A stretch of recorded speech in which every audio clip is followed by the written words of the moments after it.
हार्दिक हार्दिक स्वागत करतो. परवा दिनांक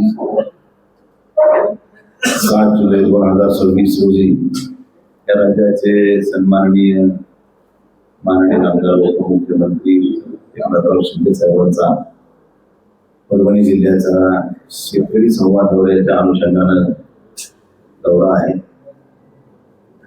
त्या पार्श्वभूमीवर आज तुमच्या सगळ्यांची भेटघूट करावी या उद्देशानं आपण सर्वांना या ठिकाणी निमंत्रित केले. अनेक दिवसापासून अनेक वर्षापासून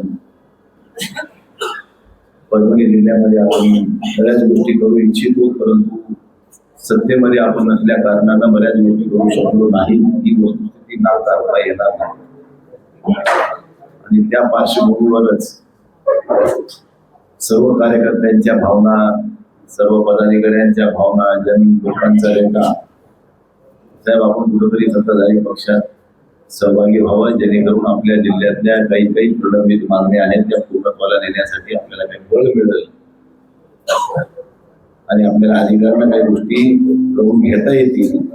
त्या पार्श्वभूमीवर आपण सगळ्यांनीच सत्ताधारी पक्षात सहभागी व्हावं अशा स्वरूपाच्या आग्रहाखातर आम्ही सर्वांनी ही भूमिका घेऊन 22 तारखेला आम्ही माननीय आमदार एकनाथराव शिंदे साहेबांच्या नेतृत्वाखाली शिवसेनेमध्ये प्रवेश केला.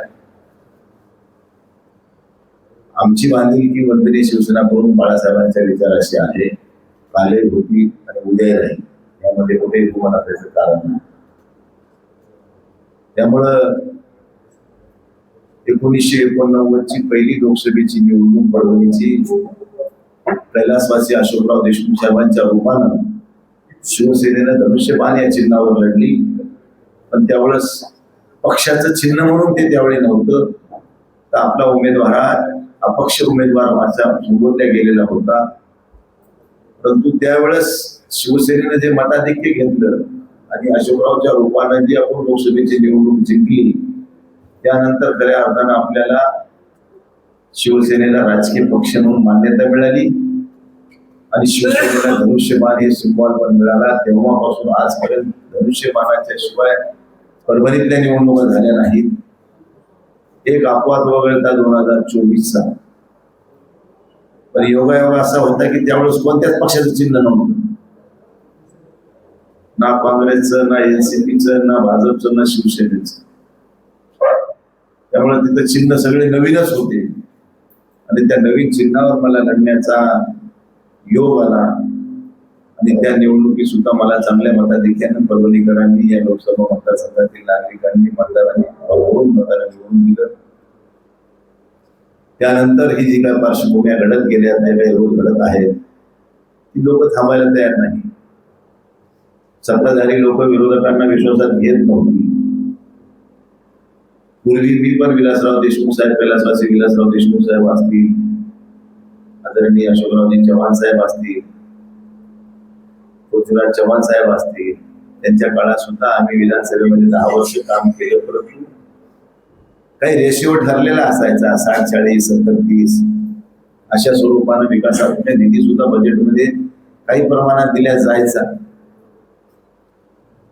पण हल्ली ह्या 5-7 वर्षाच्या काळामध्ये विरोधकाची गळचेपी करण्याचा प्रयत्न सातत्यानं सत्ताधाऱ्याकडून होत होता. त्याचं जिवंत उदाहरण म्हणलं तर कालची आमच्या परभणी जिल्ह्यातली मागची झालेली डीपीडीसी मध्ये 400 कोटीची डीपीडीसी होती. कुठलीही स्थानिक स्वराज्य संस्था अस्तित्वात नसताना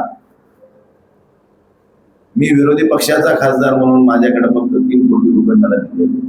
400 कोटी डीपीडीसी म्हणजे ही स्थानिक विकास निधीसारखा विषय आहे. म्हणजे ह्या करातून जो काही पैसा शासनाला मिळतो तो ह्या नागरिकांच्या, स्थानिक स्वराज्य संस्थेतल्या नागरिकांच्या सोयी सुविधासाठी खर्च करण्याचा तो राईट आहे. मग आता मी लोकसभेचा खासदार आहे, माझ्या मतदारसंघामध्ये तुम्ही मला हेतू पुरस्कार डावलता, मतदानाची चेष्टा नाही काही. आणि बघ दरवेळेस अशा स्वरूपानं होत चाललं होतं. शेवटी कार्यकर्ता हातबल होत होता की बाबा आपण ह्या अशा परिस्थितीत आपल्याला सुद्धा काही भूमिका घ्यावा लागतील, काही विचार करावा लागेल, तरच आपल्याला लोकांसमोर जाता येईल, लोकांचे कामं करता येतील.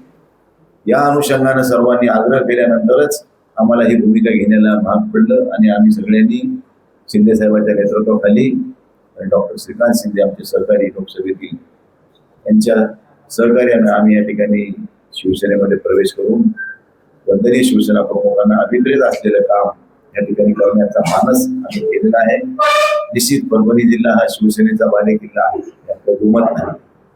1989 पासून आजपर्यंत मधला एक 98 ते 99चा 13 महिन्याचा सुरेशराव वरपुडकर साहेबांचा कार्यकाळ जर सोडला तर आजपर्यंत शिवसेना या ठिकाणी अबाधित आहे, एवढं आपण सगळेजण जाणता. आणि म्हणूनच आम्ही सगळ्यांनी एक जुटीनं एका विचारानं एका मनानं सगळ्यांनीच शिंदे साहेबांच्या नेतृत्वाखाली धनुष्यबाणाच्या चिन्हावर भविष्यामध्ये निवडणुका लढवून चांगली ताकद जिल्ह्यामध्ये निर्माण करण्याचा मनोदय केलेला आहे. आणि त्या मनोदयाच्या अनुषंगानं उद्या 7 तारखेला या राज्याचे उपमुख्यमंत्री माननीय आमदार श्री एकनाथराव शिंदे साहेब शेतकऱ्यांशी संवाद साधण्याच्या उद्देशाने या ठिकाणी येत आहेत. त्यांच्या स्वागताच्या अनुषंगाने आमची तयारी चालू आहे. सर्वसामान्य लोकांपर्यंत त्या सगळा संदेश जावा या उद्देशाने आम्ही तुम्हाला सुद्धा सगळ्या बांधवांना या ठिकाणी पत्रकार बांधवांना बोलवलंय. या माध्यमातून तुम्ही लोकांपर्यंत आम्ही जाऊ शकतो आणि त्या अनुषंगानं आपण या ठिकाणी सर्वजण आलात त्याबद्दल सर्वांचं मनपूर्वक स्वागत करतो. आणि कार्यक्रम भव्य दिव्य असा स्टेडियम मैदानावर होणार आहे. तर त्या अनुषंगानं आपल्याला आता काही विचारायचं असं तर विचारू शकता.